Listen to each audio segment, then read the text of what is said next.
Oi pessoal, você está na Play Industrial, falando hoje sobre ciências naturais e a importância dela aí na sua formação profissional. Bom, você vai dizer para mim, mas Regiane, esse assunto é super chato, né? Eu não gosto, eu prefiro estar no chão de fábrica, com a mão na massa, trabalhando, e você vem falar para mim sobre ciências naturais, que trabalha com química, física, biologia, né? Bom, o que isso importa? Eu já falei para vocês aqui no canal que a gente tem que a parte química, né? A química sustentável, ela vem com uma força muito grande aí para revolucionar a área técnica. Então, vamos começar a falar sobre recursos. O que a gente entende como recursos? Bom, os recursos a gente pode dividir em duas grandes áreas, né?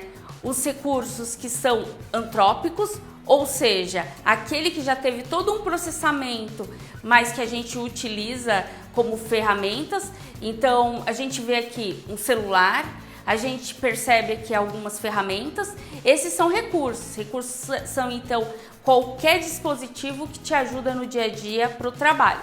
Mas a gente também tem alguns recursos, né, que algumas áreas entendem muito bem e trabalham diretamente, né, que são os recursos voltados aí com matéria-prima, seja plástico, solo, alguns tipos de minérios, os minerais de uma forma geral. Então, esses recursos, eles dentro de um ambiente são processados até para fazer alguns objetos e outras ferramentas são as ferramentas antrópicas, essas que eu acabei de comentar com vocês agora. Então, falando desses recursos, né, recursos naturais, como eles são tão importantes aí em todas as transformações, até dos recursos artificiais, a gente tem alguns que podem ser listados, né, nos recursos que são renováveis. Bom, para entender esses recursos renováveis, a gente pensa assim, né, no período de 24 horas, o que a gente consegue renovar? Vento, energia solar, né, isso tudo a gente acaba tendo e coloca num quadradinho lá chamado de recursos renováveis. A gente ainda vai fazer uma aula aqui no canal só sobre esses, tá? E os recursos não renováveis. E daí vem o X da questão. Dentro dos recursos não renováveis, né, eles não são tão não renováveis assim. O problema é que esses recursos, eles têm um tempo muito diferente do nosso, né? Esses recursos, eles estão dentro de uma escala geológica e a gente está dentro de uma escala de horas, uma escala diária. Ou seja, né, no período em que nós temos aqui a nossa vida, né, cerca de uma média de 70 anos, esses recursos eles não se renovam, né, porque eles têm um ciclo muito longo. Então, para a gente entender bem como essa relação, né, consumo e produção de recursos naturais, a gente tem aqui uma comparação do tempo geológico, que é a comparação do tempo de formação dos recursos naturais, principalmente dos recursos não renováveis, né, com relação a um período que é tangível para a gente. Então, o que nós entendemos no nosso tempo, então, é referente a um ano, a um mês, a uma semana, né? Então, isso, por ser esse período de tempo, por ser algo do nosso dia a dia, fica mais fácil a nossa compreensão. O tempo geológico, né, ele é algo tão exorbitante que fica complicado da gente mensurar tudo isso. Então, o tempo geológico, ele vem desde a formação do nosso planeta. A Terra tem uma idade aí aproximada de 4.600.000 anos, né? E é o seguinte, nós vamos pegar este tempo e vamos colocar aí dentro de 365 dias, que é equivalente a um ano. Então, seria a gente pegar esses 4.600.000 anos e colocar dentro de um ano e dizer, olha, tantos dias, tantos meses, tantas horas, elas são utilizadas para que determinado acontecimento geológico, né, venham a ocorrer. Isso vai dar para a gente uma visão muito clara de todos os recursos naturais, né, e a velocidade na qual nós estamos utilizando eles e também vai permitir que a gente faça uma análise crítica, né, em relação à nossa forma de consumo. Tudo isso vai dar para a gente uma visão mais clara, né, da formação desses recursos naturais e também uma visão mais crítica, né, sobre a nossa forma de consumo. Então a gente já começa aqui com os 4 primeiros meses do ano e já vem o primeiro dia de janeiro, às 0 horas, o planeta Terra começou a se formar. Então a gente teve, né, a partir do nosso sistema solar, um corpo celeste que a princípio não tinha forma nem nada, mas que por questão de tempo, né, ele foi se conformando até então, passado 15 dias, a temperatura baixar a ponto da sua extremidade, né, se solidificar, formando aí o que a gente chama de crosta terrestre primitiva, que é a formação das primeiras rochas que nós tivemos no nosso planeta. Inclusive, é através dessas rochas que a gente consegue datar aí a idade do planeta. Então, veja bem que a gente teve 15 dias, né, para que toda essa situação de conformidade viesse a acontecer, para daí então a gente ter essa formação rochosa que traz então os nossos recursos minerais. Bom, isso aconteceu no dia 15 de janeiro e continuou, né? A gente teve aí o mês de fevereiro, né? Foi um período de grandes modificações físico-químicas no planeta. A gente teve diferenciação, né, dos elementos químicos por densidade. Então, os elementos químicos mais pesados, eles tenderam a ficar no núcleo, né? Os mais leves tenderam a ficar na parte superior do planeta, formando uma atmosfera gasosa, né? E entre todas as outras coisas que a gente sabe que aconteceu aí nesses primeiros 2 meses, até que em março, no dia 4 de março, acaba surgindo os primeiros seres vivos. Então, era uma estrutura, né, que já apontava que as condições do planeta eram totalmente viáveis para que houvesse vida. Ainda, né, no mês de abril, a gente teve a continuação aí desse desenvolvimento dessas espécies vivas e também das características da Terra, né, as características físico-químicas numa evolução que permitisse então a vida no planeta. Bom, a gente continua nesse progresso no mês de maio. No dia 6 de junho, a gente tem o fim do Arcaico, que é esse período que traz toda a formação terrestre, principalmente as características ambientais do planeta. E a gente começa então no dia 7 o início do Proterozoico. O Proterozoico, ele é muito importante porque falando em espécies, em seres vivos, vai ser no Proterozoico que vai aparecer os primeiros seres eucariontos, né? No Proterozoico também a gente vai ver algumas formações, por exemplo, como Grand Canyon, entre tantas outras formações que permitiram aí que no futuro outras espécies de animais conseguissem também se manter vivos e trazer aí outros recursos para a gente, como vai ser o caso, né, dos dinossauros. Bom, e aí a gente passa o mês de julho e passa o mês de agosto, vem setembro, vem outubro, aí a gente chega no mês de novembro. No dia 16 de novembro, a gente tem o fim do Proterozoico e a gente tem o início, né, do Cambriano. E o Cambriano aí, ele marca, né, o surgimento dos primeiros animais. Então, veja bem, aqueles seres eucariontes, eles conseguiram se evoluir ao longo de todo esse tempo, até que venha o surgimento dos primeiros animais. E daí a gente vai ter, né, praticamente do dia 17 para o dia 23, cerca de 5 dias, né, 5, 6 dias, aí para aparecer os primeiros peixes, né? Mas isso só vai ocorrer em novembro. Então, a gente está falando, né, de toda a idade do planeta dentro de um ano.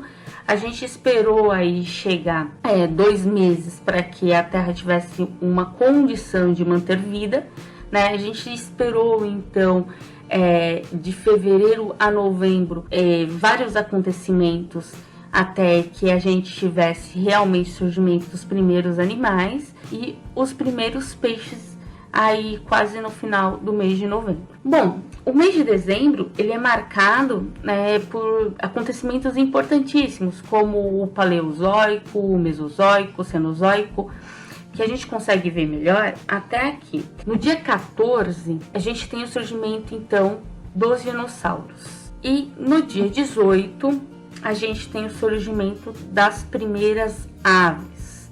E no dia 25, a gente tem a extinção dos dinossauros. Então, do dia 14 ao dia 25 foi todo o período que os dinossauros ficaram sobre a superfície terrestre. Olhando assim, você fala, poxa vida, foram poucos dias. Realmente, foram poucos dias.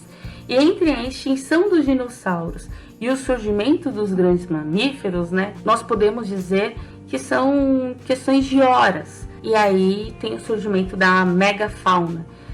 Para vocês lembrarem do que se trata essa megafauna, né, a gente está falando de mamíferos em escalas enormes, como o gliptodonte, que era semelhante a um tatu, mas com a dimensão de um fusca. A gente tem bicho preguiça, né, enorme. A gente tem o tigre dente de sabre, que também faz parte dessa megafauna, tá? No dia 30 vai aparecer os hominídeos primatas. Então, seria aqui a primeira versão humana em torno do dia 30 de dezembro.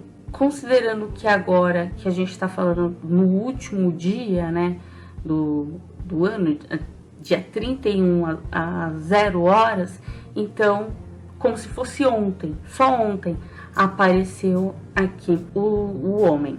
E daí no dia 31, por volta das 22 horas, apareceram os primeiros hominídeos. Apenas no dia 31 de dezembro, às 23 horas e 59 minutos, aparecem os homens atuais. E quem são esses homens atuais?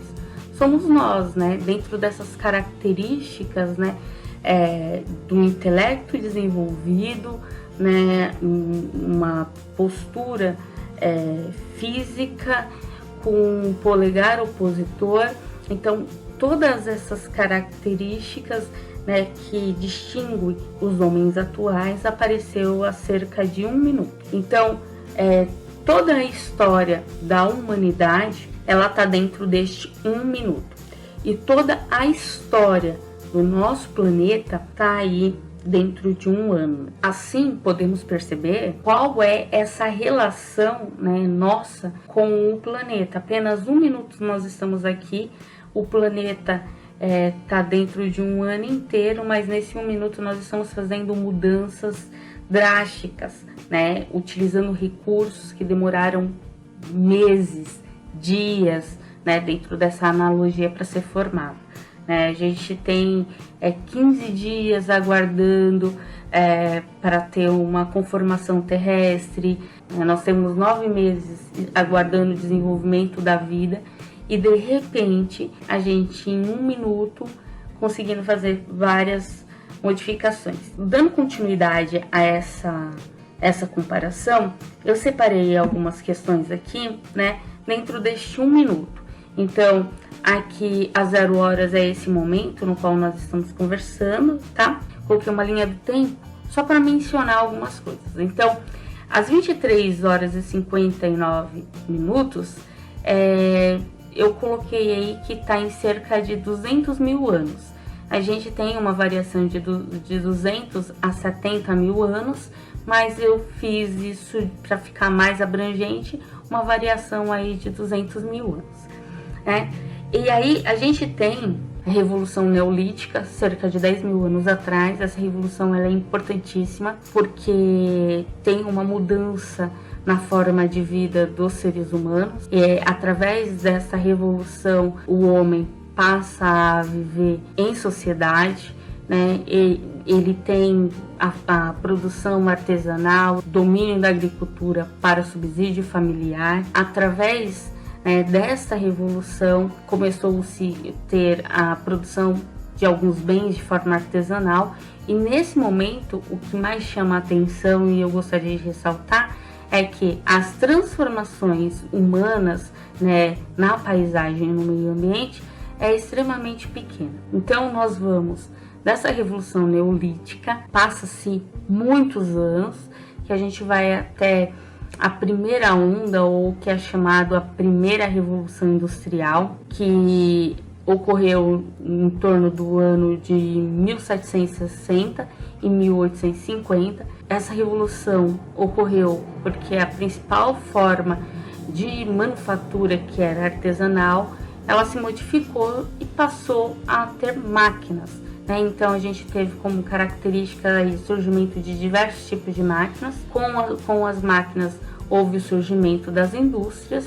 Com o surgimento das indústrias houve aí uma aglomeração de pessoas criando as cidades, crescendo as cidades. De 1850 a 1945, a segunda onda, que é a segunda revolução industrial. É interessante marcar que essa segunda onda ela ocorreu até o período pós-Segunda Guerra Mundial, né? E isso é interessante porque essa segunda onda ela tem como marca, né, a utilização de combustíveis fósseis, energia elétrica. Se nós lembrarmos do que acabamos de ver no nosso calendário, a gente está falando de meses, né, para ter aí a formação do que é petróleo, do que é gás natural, e de repente a gente começa a utilizar isso no final do século XIX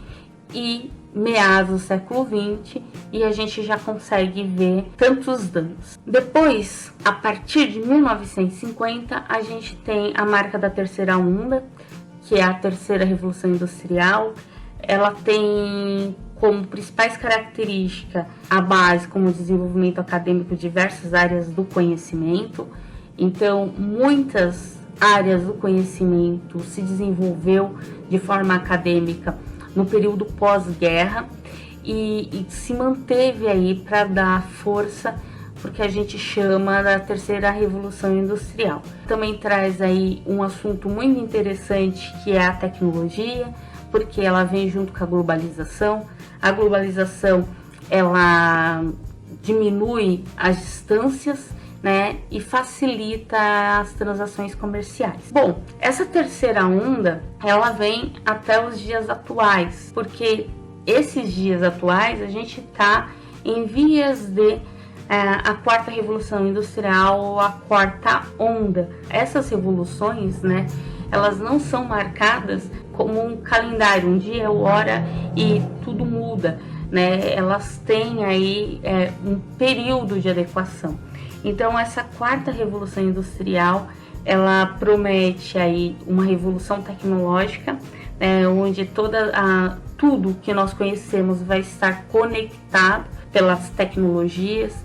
A comunicação vai ser bem mais rápida, a gente vai ter impressoras 3D, smart cities, a manufatura de forma avançada, todo o processo de manufatura controlado por tecnologias, isso tudo com o objetivo de reduzir desperdícios de matérias-primas, energia e também com a própria mão de obra.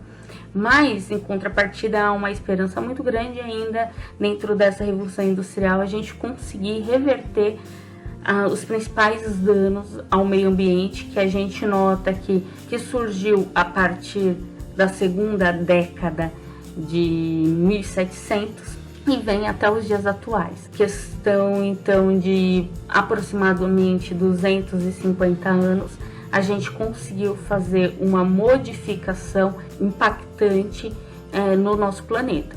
Bom, para fechar aqui, lembrando que tudo isso né, que eu mencionei agora para vocês está ocorrendo dentro de 1 minuto. Então, esses 250 anos, ele fica em frações de segundos, comparados aí com o período de formação do nosso planeta, meses, semanas, dias, horas, né? E a gente está falando aqui em questões de segundos, a gente conseguiu imprimir esse grande impacto. Então, olha só, em apenas 1 minuto, né, que nós estamos no planeta, pensa em quantas mudanças nós fizemos. Falando de tecnologia, nos últimos anos, qual foi a evolução de toda essa tecnologia no nosso dia a dia? Então, é importante a gente entender, né, de uma forma concreta e mais do que entender, saber como trabalhar com tudo isso, com todas essas informações a respeito da área ambiental, do meio ambiente. Não é possível que algo que está em movimento tão constantemente como as produções, a evolução tecnológica, não interfira diretamente no meio ambiente. Sendo assim, a sustentabilidade mais uma vez se faz necessária. Convido então vocês a repensarem nessas ações e evoluções que a gente teve nas últimas décadas. Comenta aqui no canal pra gente, tá bom?